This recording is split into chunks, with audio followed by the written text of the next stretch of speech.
Saturday. For some days already I had been leaving the door ajar while I wrote in my room, but only today did the trap work. With a good deal of additional fidgeting, shuffling and scraping to disguise her embarrassment at visiting me without having been called, Lo came in, and after pottering around became interested in the nightmare curlicues I had penned on a sheet of paper.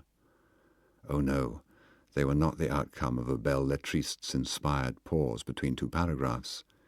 They were the hideous hieroglyphics, which she could not decipher, of my fatal lust. As she bent her brown curls over the desk at which I was sitting, Humbert the horse put his arm around her in a miserable imitation of blood relationship.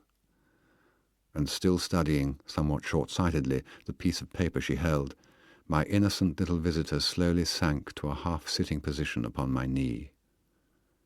Her adorable profile, parted lips, warm hair, were some 3 inches from my bared eye-tooth, and I felt the heat of her limbs through her rough tomboy clothes. All at once I knew I could kiss her throat or the wick of her mouth with perfect impunity. I knew she would let me do so, and even close her eyes as Hollywood teaches. A double vanilla with hot fudge, hardly more unusual than that.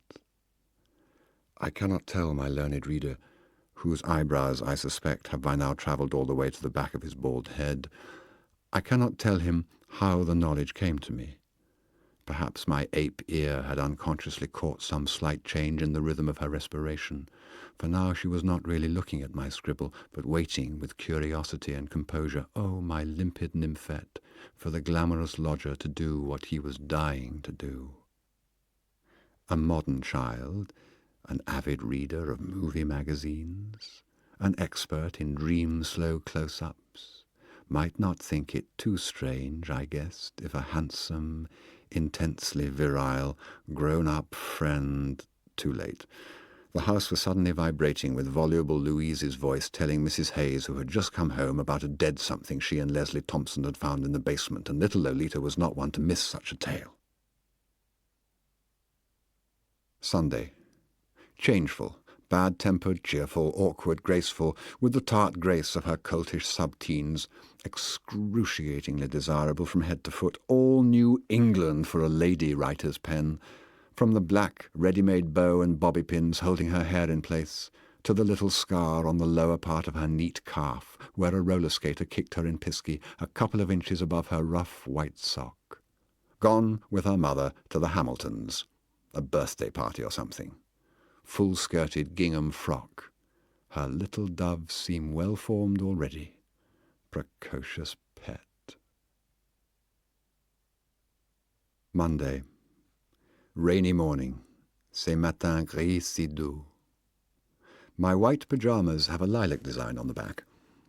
I am like one of those inflated pale spiders you see in old gardens, sitting in the middle of a luminous web and giving little jerks to this or that strand. My web is spread all over the house as I listen from my chair where I sit like a wily wizard. Is Lo in her room? Gently I tug on the silk. She is not. Just heard the toilet paper cylinder make its staccato sound as it is turned, and no footfalls has my outflung filament traced from the bathroom back to her room. Is she still brushing her teeth? The only sanitary act Lo performs with real zest? No. The bathroom door has just slammed, so one has to feel elsewhere about the house for the beautiful warm-coloured prey. Let us have a strand of silk descend the stairs. I satisfy myself by this means that she is not in the kitchen, not banging the refrigerator door or screeching at her detested mama, who, I suppose, is enjoying her third, cooing and subduedly mirthful telephone conversation of the morning. Well, let us grope and hope. Ray-like I glide in thought to the parlour and find the radio silent and Mama still talking to Mrs. Chatfield or Mrs. Hamilton, very softly, flushed, smiling, cupping the telephone with her free hand, denying by implication that she denies those amusing rumours, rumour, whispering intimately as she never does the clear-cut lady in face-to-face talk. So my nymphette is not in the house at all. Gone. What I thought was a prismatic weave turns out to be but an old grey cobweb. The house is empty, is dead. And then comes Lolita's soft, sweet chuckle through my half-open door. "Don't tell Mother, but I've eaten all your bacon." Gone when I scuttle out of my room. "Lolita, where are you?" My breakfast tray, lovingly prepared by my landlady, leers at me toothlessly, ready to be taken in. Lola, Lolita. Tuesday. Clouds again interfered with that picnic on that unattainable lake. Is it fate scheming?